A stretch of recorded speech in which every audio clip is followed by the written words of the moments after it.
What's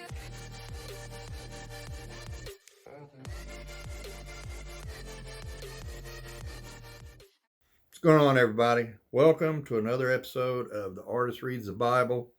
Today we're going to be starting with Leviticus 4, which is pretty lengthy, but pretty sure I'm going to do 4 and 5. So, as usual, got my highlighter, got my decaf Java juice, which I'm going to get some of. I love coffee. And I got the Living Word of God. Get these spectacles off. We will proceed. Leviticus 4. Procedures for the sin offering. Then the Lord said to Moses, "Give the following instructions to the people of Israel. This is how you are to deal with those who sin unintentionally by doing anything that violates one of the Lord's commands. If the high priest sins, bringing guilt upon the entire community, he must give a sin offering for the sin he has committed. He must present to the Lord a young bull with no defects. He must bring the bull to the Lord at the entrance of the tabernacle, lay his hand on the bull's head, and slaughter it before the Lord. The high priest will then take some of the bull's blood into the tabernacle, dip his finger in the blood, and sprinkle it 7 times before the Lord in front of the inner curtain of the sanctuary. The priest will then put some of the blood on the horns of the altar for fragrant incense that stands in the Lord's presence inside the tabernacle. He will pour out the rest of the bull's blood at the base of the end of the altar for burnt offerings at the entrance of the tabernacle. Then the priest must remove all the fat of the bull to be offered as a sin offering. This includes all the fat around the internal organs, the 2 kidneys, and the fat around them near the loins, and the long lobe of the liver. He must remove these along with the kidneys, just as he does with cattle offered as a peace offering, and burn them on the altar of burnt offerings. But he must take whatever is left of the bull, its hide, meat, head, legs, internal organs, and dung, and carry it away to a place outside the camp that is ceremonially clean, the place where the ashes are dumped. There, on the ash heap, he will burn it on a wood fire. If the entire Israelite community sins by violating one of the Lord's commands, but the people don't realize it, they are still guilty. When they become aware of their sin, the people must bring a young bull as an offering for their sin and present it before the tabernacle. Well, if we had to do this every time we sin today, there wouldn't be no bulls left, would there? The elders of the community must lay their hands on the bull's head and slaughter it before the Lord. The high priest, well then, I just thought, son, I bet these bulls are sitting out there like, good Lord, I wish y'all would quit sinning. We're tired of dying here. The high priest will then take some of the bull's blood into the tabernacle, dip his finger in the blood, and sprinkle it 7 times before the Lord in front of the inner curtain. He will then put some of the blood on the horns of the altar for fragrant incense that stands in the Lord's presence inside the tabernacle. He will pour out the rest of the blood at the base of the altar for burnt offerings at the entrance of the tabernacle. Then the priest must remove all the animal's fat and burn it on the altar, just as he does with the bull offered as a sin offering for the high priest. Through this process, the priest will purify the people, making them right with the Lord, and they will be forgiven. Then the priest must take what is left of the bull and carry it outside the camp and burn it there, just as is done with the sin offering for the high priest. This offering is for the sin of the entire congregation of Israel. If one of Israel's leaders sins by violating one of the commands of the Lord his God, but doesn't realize it, he is still guilty.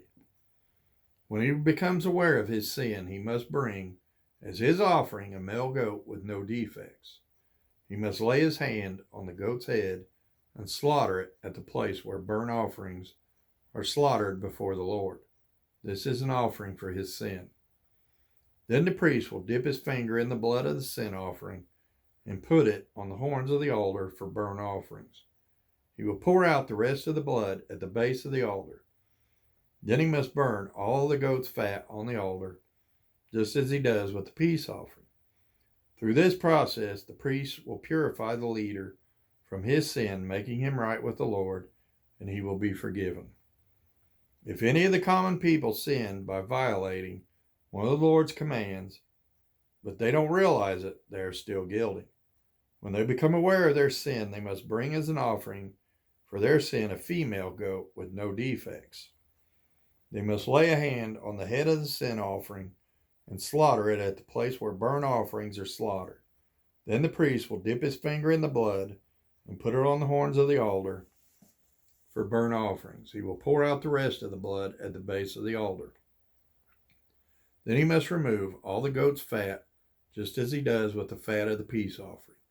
He will burn the fat on the altar, and it will be a pleasing aroma to the Lord. Through this process, the priest will purify the people, making them right with the Lord, and they will be forgiven. If the people bring a sheep as their sin offering, it must be a female with no defects. They must lay a hand on the head of the sin offering and slaughter it at the place where burnt offerings are slaughtered. Then the priest will dip his finger in the blood of the sin offering and put it on the horns of the altar for burnt offerings. He will pour out the rest of the blood at the base of the altar.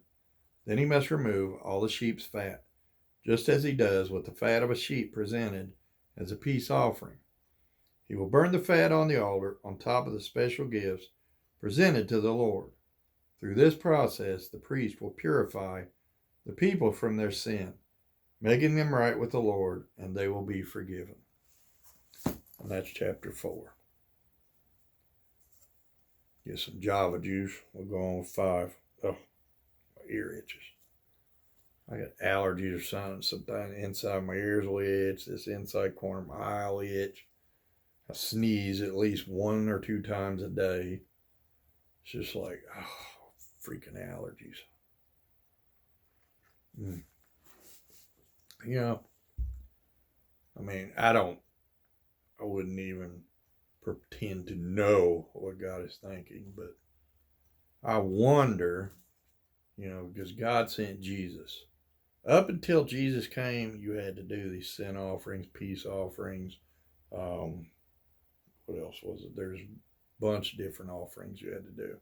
Some with grain, some with, animals, some with this. And if you think about it, at this time, the earth was probably, now we have, 6-7 billion people. I want to say it's like 6.6 billion. I don't know for sure. But if you think about it, back then, because I watched a video, The Falling of World War II, and it showed proportionally, World War II had a total of 70 million deaths. I mean, that's a lot of death from a stupid war, which should have never happened. But if you look at it proportionally, based off of the population of conflicts and atrocities before World War II, they may have only been, say, 10 million, but they far exceed World War II because the population of the earth was far less at that point in time. Instead of, and I don't even think World War II we had 6.6 billion. We might have had, I don't know, to be exact, we might have 4 billion. We might have 3 billion. I don't know. But at that time, they probably had, maybe 1 billion, 2 billion, if that. But if you think, this was thousands of years ago, so I doubt there was even a billion. I'm not even sure there was half a billion on the earth. There may have only been a total of 100 million, throughout the entire earth scattered around. Because you have to remember, it all started with Adam and Eve, but the great flood with Noah. Only Noah's wife, his 3 sons, and their wives were spared. So you're looking at, 8 people were spared. And then, of course, the animals. So it all started basically with Noah over again. So, from that time to this time, or wait a minute, no, it might be. I don't remember. Man, I'm getting old. I forget. But anyway, if you think about it, at this time, there probably was very, very few people on the earth. So that's why, and there were plenty of animals. They were very numerous, everywhere. And God, I wonder if God's seen, because God knows everything. He knows what's going to happen 10,000 years from now. God, that's why I've always said, people who say, well, the Bible was written back then and things have changed. No, things don't change, people. Do you honestly think that God that created me, you, everything around us, didn't know what was going to happen a couple thousand years in the future? I mean, God knew. God always knows. God knows what's going to happen tomorrow. God's going to know. God knows what's going to happen 1,000 years, 10,000, 20,000 years from now. God knows everything. He created everything. So thousands of years ago, if God said, if he knew it was going to change and it was meant to change, he would have said, well, for right now, we're going to do things this way. But, in the year 2000 or 2020, 2021, whatever, things are different. So we're going to change it to this way. It would have been in the Bible. This is God's word. It would have been in the Bible. And it's not. So things don't change. The Bible does not need to change for you. You need to change for the Bible. That's it. End of story. But anyway, I wonder if God sent Jesus, because he knew, like I said, he knows everything. So he knew the population was just going to grow leap and bounds and leaps and bounds and just, go from maybe 1 million people on the entire earth to what we have now, 6.6 billion, 7 billion people.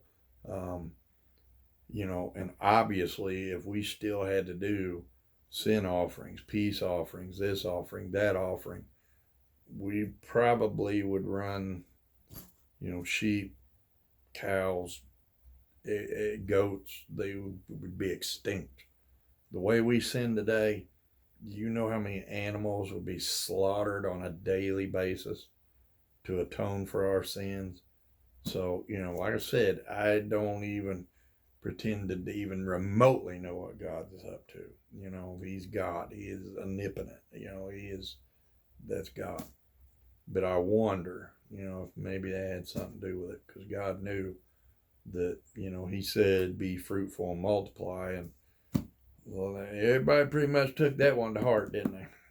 So, and you keep multiplying more than the rate of death. If there's more birth than there is death, then obviously you get, what we got today, like 6.6 billion people on the planet. So, and they got so bad in China that there for a while, I think they lifted the restriction, but there for a while, you were only allowed one child. So unfortunately, a lot of them, if a female was born, they would kill her or, whatever, give her away because they wanted a male to carry on the family name. And it's kind of messed up if you think about it. It's not very cool, but, I think they've lifted that since because, China was really getting populated. And I wonder if India is not going to end up doing the same for long, because India is really super populated. So I don't know. Here in America, we have, 330, 340 million people. But I'm pretty sure China had, was it a billion? 1.5 billion or something? You're talking about, what is that, like 5 times the size of the United States in roughly the same area. They were crowded over there. And no wonder all these plagues come from China. You got that type of dense population in per square mile or whatever. It's probably why I'm getting all that stupid plagues from over there. Anyway, let me get some coffee and we'll read 5. I love decaf. Well, I love coffee, period. Okay, chapter 5, sins requiring a sin offering. If you are called to testify about something you have seen or that you know about, it is sinful to refuse to testify, and you will be punished for your sin. Or suppose you unwillingly touch something that is ceremonially unclean, such as the carcass of an unclean animal. When you realize what you have done, you must admit your defilement and your guilt. This is true whether it is a wild animal, a domestic animal, or an animal that scurries along the ground. Wow, that would stink for game wardens and park rangers and stuff. They constantly got to be picking up an animal. Well, I'm pretty sure they wear gloves, but they're still touching it, so I don't know. Or suppose you unwillingly touch something that makes a person unclean. When you realize what you have done, you must admit your guilt. Or suppose you make a foolish vow of any kind, whether its purpose is for good or for bad. When you realize its foolishness, you must admit your guilt. Boy, that happens a lot today, don't it? I don't know how many people I've heard, they pray, oh God, if you'll just get me through this, I vow I'll start going to church, or I vow that I'll quit drinking, or I'll quit smoking, or I'll quit cursing, How many times have you heard people do that? When you become aware of your guilt in any of these ways, you must confess your sin. Then you must bring to the Lord, as your penalty for your sin, a female from the flock, either a sheep or a goat. This is a sin offering with which the priest will purify you from your sin, making you right with the Lord. But if you cannot afford to bring a sheep, you may bring to the Lord 2 turtle doves or 2 young pigeons as a penalty for your sin. One of the birds will be for a sin offering, and the other for a burnt offering. You must bring them to the priest, who will present the first bird as a sin offering. He will wring its neck, but without severing its head from the body. Then he will sprinkle some of the blood of the sin offering against the sides of the altar, and the rest of the blood will be drained out at the base of the altar. This is an offering for sin. The priest will then prepare the second bird as a burnt offering, following all the procedures that have been prescribed. Through this process, the priest will purify you from your sin, making you right with the Lord, and you will be forgiven. If you cannot afford to bring 2 turtle doves or 2 young pigeons, you may bring 2 quarts of choice flour for your sin offering. Oh, nose itches. Since it is an offering for sin, you must not moisten it with olive oil or put any frankincense on it. Take the flour to the priest, who will scoop out a handful as a representative portion. He will burn it on the altar on top of the special gifts presented to the Lord. It is an offering for sin. Through this process, the priest will purify those who are guilty of any of these sins, making them right with the Lord, and they will be forgiven. The rest of the flour will belong to the priest, just as with the grain offering. Then the Lord said to Moses, if one of you commits a sin by unintentionally defiling the Lord's sacred property, you must bring a guilt offering to the Lord. The offering must be your own ram with no defects, or you may buy one of equal value with silver as measured by the weight of the sanctuary shekel. You must make restitution for the sacred property you have harmed by paying for the loss plus an additional 20%. When you give the payment to the priest, he will purify you with the ram sacrificed as a guilt offering, making you right with the Lord, and you will be forgiven. Suppose you sin by violating one of the Lord's commands. Even if you are unaware of what you have done, you are guilty and will be punished for your sin. For a guilt offering, you must bring to the priest your own ram with no defects, or you may buy one of equal value. Through this process, the priest will purify you from your unintentional sin, making you right with the Lord, and you will be forgiven. This is a guilt offering, for you have been guilty of an offense against the Lord. And that's 5. I'll stop there. They were talking about if you do any damage to the Lord's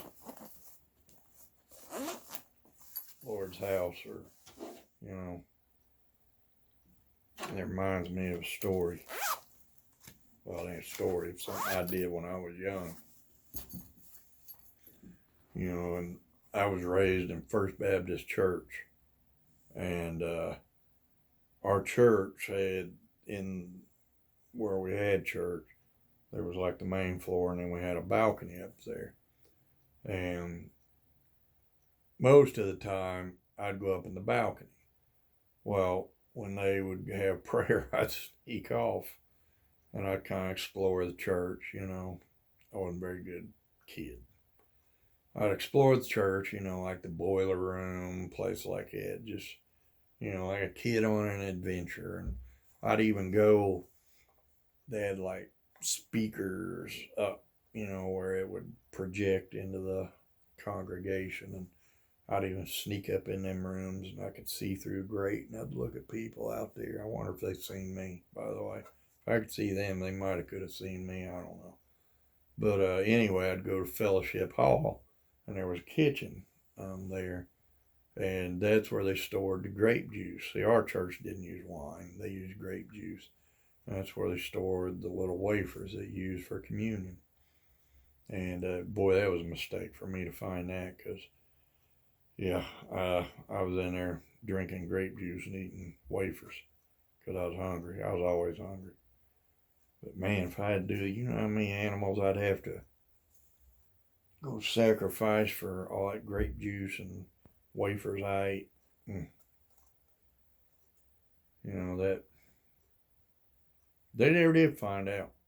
You know, I told my mom later when I was much older, you know, above the age where she could whoop me. But, you know, I did. I used to sneak off all the time. It just, I don't know, when you're that age, church is just boring, you know. It's not, it's important, but it wasn't real exciting, you know.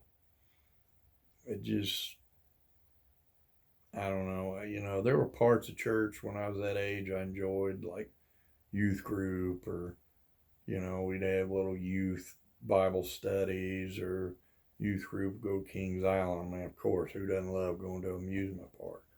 Or we'd have like youth group sleepovers in the fellowship hall, or of course, who don't like fellowship, you know, a dinner in fellowship hall where everybody brings food, you know.